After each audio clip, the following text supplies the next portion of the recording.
Si tu es timide et que tu bloques avec les filles, laisse-moi te dire une chose. Ce n'est pas de ta faute. En janvier 2022, j'ai quitté ma copine et j'ai commencé ce qu'on appelle le dev perso. J'ai commencé à méditer, à faire du sport tous les jours, à essayer de faire des dopamine détox, tout ont échoué. Mais globalement, voilà, ma nouvelle vie c'était ça, c'était dev perso toute la journée. Et je pensais que en m'améliorant progressivement, en construisant un physique un minimum athlétique, j'attirerais de moi-même des femmes. Je pensais que j'allais être beaucoup plus à l'aise avec les femmes. En réalité, j'ai traversé un désert sexuel de plus de 20 mois. Pendant 20 mois, je suis devenu un handicapé social. Et ce n'est que récemment que j'ai réalisé la source du problème. Le problème, ce n'était pas moi, puisque auparavant j'étais sociable, j'étais assez à l'aise avec les filles. Le problème, c'était le développement personnel. Et plus précisément, les youtubeurs de dev perso. Les youtubeurs dev perso que tu regardes actuellement, quasiment tous, ont contribué à faire de toi un handicapé social. Un incel qui fait du dev perso. Je me souviens très bien, il y a à peu près un an, à l'époque, je regardais tous les jours du contenu dev perso sur YouTube. Et à la salle, je partageais une machine avec une petite blonde. On faisait les abducteurs. Et donc on échangeait l'un l'autre, mais pas une seule parole. J'essayais de la regarder et dès qu'elle me regardait, je baissais les yeux parce que j'étais pas à l'aise. Mais tout le long de la séance, j'ai pensé à l'approcher. Je me suis dit, Mathieu, tu dois l'approcher, vas-y, tente, essaye pour une fois. Parce que jusqu'à présent, j'avais jamais approché une inconnue comme ça. Et finalement, à la fin de la séance, je prends mon sac à dos et je fais demi-tour et je vais la voir. Je vais la voir, elle a ses écouteurs et je lui dis, excuse-moi, elle enlève ses écouteurs. Et là, je lui dis, comment tu t'appelles? Et elle me regarde et elle me répond, euh, je suis pas intéressé. Et là, j'ai commencé à bégayer, j'ai commencé à avoir l'impression que tout le monde me regardait. J'avais envie de fuir, de disparaître sur le champ, de mettre un fumigène comme un ninja et de disparaître. Et j'ai juste bégayé quelque chose comme ah, mais c'était pas pour ça, en fait, c'était parce que je pensais que je te connaissais, et puis je suis parti. Le cringe au max, c'était insupportable pour moi à vivre. Et cette rencontre, pendant longtemps, elle m'a bloqué, elle m'a empêché de répéter et de poursuivre mes approches. Et ce n'est que récemment que j'ai compris que c'est normal. Et c'est vraiment la première chose que j'aimerais te dire. Si actuellement tu es timide, si tu as des blocages avec les femmes, c'est normal. Pas c'est normal à cause de Tinder et des réseaux sociaux. Non, c'est normal parce que c'est dans notre code génétique. De ne pas être à l'aise avec des étrangers, c'est dans notre code génétique. Nous ne sommes pas faits pour approcher comme ça des inconnus. On dit souvent, et moi-même j'ai fait cette erreur, de dire qu'auparavant, nous étions plus sociaux et plus à l'aise avec les femmes. C'est en partie vrai, mais pas tellement, puisqu'auparavant, nos grands-parents et arrière-grands-parents, ils vivaient entre eux, c'est-à-dire qu'ils vivaient avec leurs voisins, ils connaissaient leurs voisins ou leurs camarades de classe, il y avait la fête du village, mais c'est tout. Ils avaient leur petite tribu de 100-150 personnes. Mais au-delà, les étrangers, ils n'étaient pas à l'aise avec eux. Le problème aujourd'hui, c'est pas de ne pas être à l'aise avec les étrangers. Le problème, c'est qu'aujourd'hui, nous n'avons plus cette communauté, nous n'avons plus ces 100-150 personnes autour de nous qui nous servent de lien social. Et donc la prochaine fois qu'un youtubeur de dev perso te dira que tu n'es pas un mal alpha si tu ne parles pas aux femmes, si tu n'es pas sociable, si tu n'es pas extraverti, dis-toi que c'est faux. C'est faux dans le sens où c'est normal d'avoir des blocages. Tu n'es pas une merde, tu n'es pas un handicapé social si tu as des blocages. Tout le monde a des blocages. Maintenant, ça ne veut pas dire que tu dois rester dans ta bulle, dans ton coin et ne jamais sortir de ta zone de confort. Seulement, il fallait que je mette au point cette vérité qui est que c'est normal d'avoir des blocages, c'est normal d'être timide par rapport à des étrangers et plus généralement, c'est normal de stresser lorsque tu vas approcher une femme pour lui demander son numéro ou juste son prénom. La deuxième chose que j'aimerais mettre au clair avec toi, c'est que les pick-up artistes et les conseils de drague sur YouTube sont ultra méga cringe. Ils ne sont pas du tout adaptés à la réalité. Pour te dire, j'ai essayé moi-même ces techniques de avoir un ton de voix plus bas, parler plus lentement, regarder droit dans les yeux et demander des questions connes comme qu'est-ce que tu penses de l'astrologie, des trucs comme ça. C'est juste super cringe. La plupart des approches sur YouTube, c'est de la merde, ça ne fonctionne pas. parce que c'est pas naturel. Et ça se voit soit que tu es en train de draguer, soit que tu joues un personnage que t'es pas toi-même, que t'es pas à l'aise avec ce que tu dis. Maintenant que nous avons posé tout ça, maintenant que tu sais que c'est normal d'avoir des blocages, de stresser, d'être timide avec les inconnus, et qu'aussi tous les conseils sur YouTube pour séduire les femmes sont cringe, parlons stratégie. Qu'est-ce que tu peux faire pour sortir de ta zone de confort, pour briser ce mur et enfin commencer à parler aux femmes? La technique, elle est extrêmement simple, c'est celle du laisser aller. Il y a un livre écrit par David Hawkins qui s'appelle Letting Go ou Laisser aller. Et toute la philosophie de Hawkins, elle est très simple, c'est que au lieu de se construire une armure, un personnage, d'essayer d'avoir confiance en soi ou de sortir des phrases toutes faites, il vaut mieux apprendre à juste être soi-même et de laisser aller les choses telles qu'elles sont, d'aller à l'improviste.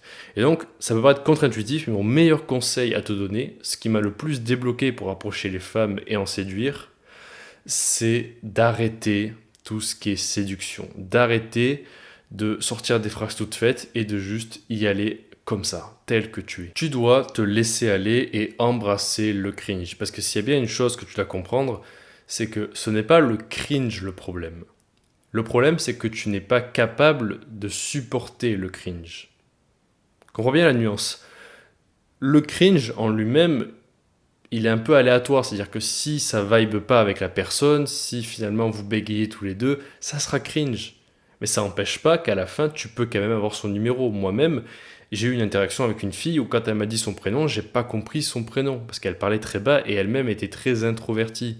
Et c'était vraiment extrêmement cringe en termes d'échange. Si tu nous voyais une caméra extérieure, cringe au max. Et pourtant, j'ai eu son numéro et on est sortis ensemble. Parce que au lieu de fuir, au lieu de faire semblant que j'avais autre chose à faire et que finalement j'étais pas intéressé, même si c'était cringe, je suis resté avec elle et j'ai continué la conversation. Et j'ai joué sur le fait que c'était cringe en disant désolé, j'ai pas l'habitude de faire ça. Et elle a dit ah moi aussi je suis un peu timide, introverti, voilà. Et c'est comme ça qu'on a passé le cringe ensemble. Comprends bien que le problème n'est pas le cringe, le problème n'est pas que tu crées le malaise, parce que actuellement tu te dis sûrement que plusieurs fois tu as essayé, tu as produit du malaise et donc tu t'es interdit de sociabiliser en disant ce n'est pas pour toi, tu es introverti et dès que tu parles, dès que tu commences à ouvrir la bouche, tout le monde est mal à l'aise. Le truc, c'est pas le malaise en lui-même, c'est le fait que tu ne sois pas à l'aise avec le malaise, avec être toi-même. Le problème, ce n'est pas le malaise, c'est comment tu es dans ta propre peau. Maintenant, voici 3 techniques pour te permettre d'embrasser le cringe et de te laisser aller.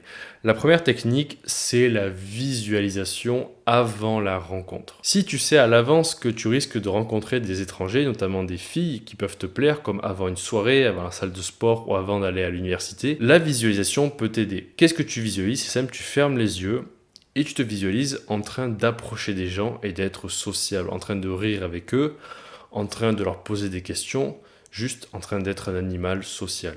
Et même si ça peut paraître assez faux, voire juste du mensonge, de la naïveté, ça fonctionne réellement. Ça va pas tout faire, mais ça va faire qu'à l'avance, tu seras déjà un peu préparé à l'interaction et tu pourras prévenir quelques petites choses qui pourraient te bloquer. Par exemple, tu peux te visualiser en train de marcher droit vers la personne, la regardant dans les yeux, et du coup, ça va te préparer à l'avance à aller voir la personne. La deuxième chose que tu peux faire, c'est des exercices de respiration. Encore une fois, je le répéterai jamais assez, mais la respiration peut influencer énormément ton système nerveux. Par la respiration, tu peux contrôler tes pensées, mais aussi tes actions.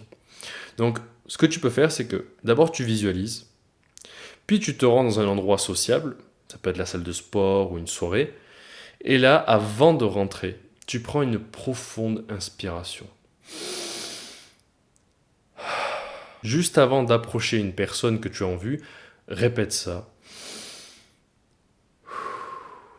Ça va te permettre un peu de faire le ménage dans ta tête, de revenir dans l'instant présent et de te rappeler que toutes ces pensées dans ta tête, c'est juste des peurs irrationnelles. C'est pas des pensées réelles. Elles ne reflètent pas la réalité ni ta compétence. Comme je te l'ai dit plus tôt, tu vas avoir une augmentation du niveau de cortisol avant d'approcher une fille parce que justement, il y a une pression qui est naturelle. Tout le monde ressent cette pression. Et ce qui peut t'aider à justement réduire ce taux de cortisol, à réduire le stress, c'est la respiration. Et la troisième technique que tu dois employer, après la visualisation et la respiration, c'est juste d'y aller, de mettre un pied après l'autre, et surtout, mais surtout, de n'avoir aucun plan, aucune réplique à l'avance de pick-up artiste, aucun jeu de posture, on va dire, juste tu y vas toi-même. Oui, tu seras imparfait, oui, tu risques de bégayer, oui, tu risques de ne pas regarder dans les yeux, oui, tu risques de complètement rater l'interaction, comme moi j'en ai raté plein. Mais il vaut mieux rater 10 interactions plutôt que d'en réussir 10 en étant quelqu'un que tu n'es pas. Parce que tu vas pas pouvoir garder cette image fausse longtemps. Et puis surtout qu'au final, il y a peu de chances que tu réussisses avec les techniques qu'on te donne, et il y a beaucoup plus de probabilité que tu réussisses en étant toi-même. Donc tout ce que tu as à faire, c'est de mettre un pied après l'autre, de regarder dans les yeux et de sourire. Aucune phrase à l'avance, rien du tout. Mes meilleures interactions sont toujours celles où je ne sais pas du tout à l'avance ce que je vais dire. En général, c'est à la salle de sport parce que c'est le seul endroit où je croise des filles et j'y vais sans savoir à l'avance quoi dire. Le plus souvent, je sors une phrase du style Ah, salut, comment tu t'appelles ? Ou Ah, ça fait longtemps que tu viens ici, c'est la première fois que je te vois. Ou c'est quoi cet exercice que tu fais ? Vraiment des questions complètement aléatoires et un peu stupides, bateau. Mais l'accroche, l'introduction de la conversation ne définit pas la fin de la conversation. Tu peux commencer une conversation de manière catastrophique et pourtant finir avec un numéro. Donc pour résumer, le processus est très simple. D'abord tu visualises, après tu respires profondément et enfin tu approches sans aucun script à l'avance, juste en souriant. Voilà, c'est aussi simple que ça. Je sais que ça peut paraître ultra simple, ultra simpliste, mais c'est la technique qui m'a le plus aidé pour approcher des femmes. Pour te dire, sur peut-être 5 femmes ou 6 femmes que j'ai approchées à la salle de sport, j'en ai eu 2. J'ai eu le numéro de 2.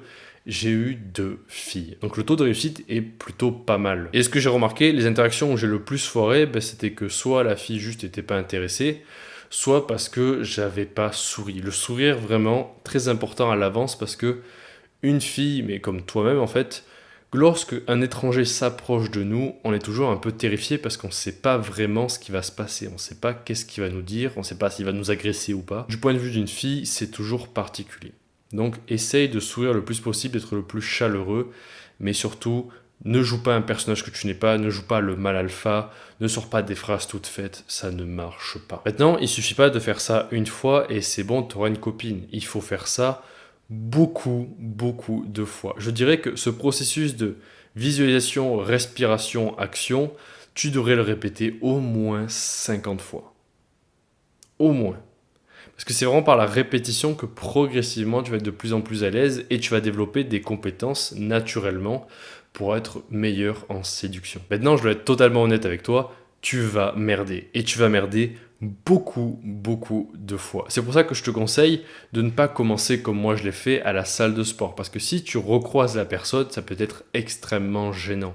Et en plus, les filles entre elles se parlent. Ce que je te conseillerais plutôt, c'est soit à la fac, soit dans un lieu public, dans la rue ou au centre commercial, de préférence dans des lieux où tu n'es pas connu, où il y a beaucoup de gens qui passent, ce qui fait que tu pourras enchaîner les erreurs sans avoir peur que la personne te reconnaisse plus tard. Mais vraiment, mets-toi ça dans le crâne, tu vas échouer. Personne n'a réussi sa première interaction avec une femme, personne n'a réussi sa première approche. Tout le monde, mais vraiment tout le monde a été gênant au départ, c'est normal, ça fait partie du jeu, ça fait partie du processus. Et réalise que ce qui te sépare de la fille, ce qui sépare celui qui a le numéro de celui qui ne l'a pas, ce n'est pas tellement le physique, parce que le physique ne joue qu'à peut-être 30%. Le reste, c'est purement de la personnalité, de l'éloquence, du charisme. Et ça, ce n'est pas à la salle en soulevant des poids que tu vas l'avoir, mais bien en pratiquant encore et encore. Si tu veux, s'il y a 30% de physique, il y a 70% de mental. 70% de quelle image tu as de toi. Est-ce que tu as confiance en toi ? Est-ce que tu penses que tu es digne d'intérêt ? Est-ce que tu penses que toi-même, tu es séduisant ? Vraiment, tout est dans la tête. Et c'est lorsque tu réalises ça que tu réalises le pouvoir de la visualisation, de la pensée, à quel point tu peux changer la manière dont tu te comportes juste en changeant tes pensées. C'est pour cela que tu ne dois jamais faire de la séduction et des femmes ta priorité numéro 1. Ta priorité doit rester ton développement personnel, doit rester le travail en profondeur, le journaling, la salle de sport, la méditation, le travail, repousser tes limites, c'est ça qui vont construire une personnalité, un charisme qui va être ensuite séduisant. Et pour finir, encore une fois, dis-toi que c'est normal de ressentir des blocages, c'est naturel, on le ressent tous, peu importe le niveau, peu importe l'âge, mais la progression peut être très rapide. Pour te dire, en début d'année, je galérais encore à juste approcher une femme, j'avais toujours cette hésitation. Aujourd'hui, j'essaye de parler à une nouvelle femme à la salle de sport au moins une fois par jour. S'il n'y a pas de nouvelle femme, je parle à une femme que je connais déjà, j'essaye de développer notre relation, mais sans pour autant avoir des intentions de séduction. Je côtoie des femmes tous les jours, j'essaye de leur parler le plus possible. Et en seulement quelques mois, j'ai vu une progression complètement folle, notamment en faisant des défis de sociabilité, en essayant de faire des trucs un peu bizarres avec les gens. Expérimenter le rejet tous les jours pendant un mois, ça peut vraiment changer la manière dont tu approches les femmes. Tu peux passer de quelqu'un de très timide à, en 30 jours, quelqu'un d'assez à l'aise par rapport au reste de la population et même voire de séduisant. Il y a un an, je ressentais cette sueur, ce blocage, ce mal de ventre à l'idée d'approcher une fille qui me plaît. Depuis, j'ai réussi à sortir avec 2 filles de ma salle de sport. Et si moi je peux le faire, toi aussi tu peux le faire. Parce que souviens-toi que l'important n'est pas d'où tu pars ni d'où tu viens, mais où tu vas. Si tu veux d'autres conseils en termes de séduction ou tout ce qui est timidité, j'ai une newsletter. C'est le premier lien en description, tu t'abonnes et chaque semaine tu recevras un seul mail, pas plus, pour te donner des conseils dans ton développement personnel. Sur ce, tu ne séduiras pas non plus beaucoup de monde si tu ne prends pas soin de toi, si tu n'es pas bien dans ta peau. C'est pour cela que j'ai fait un guide complet de looks maxing pour les gens fauchés. Va voir cette vidéo maintenant si tu veux améliorer ton physique.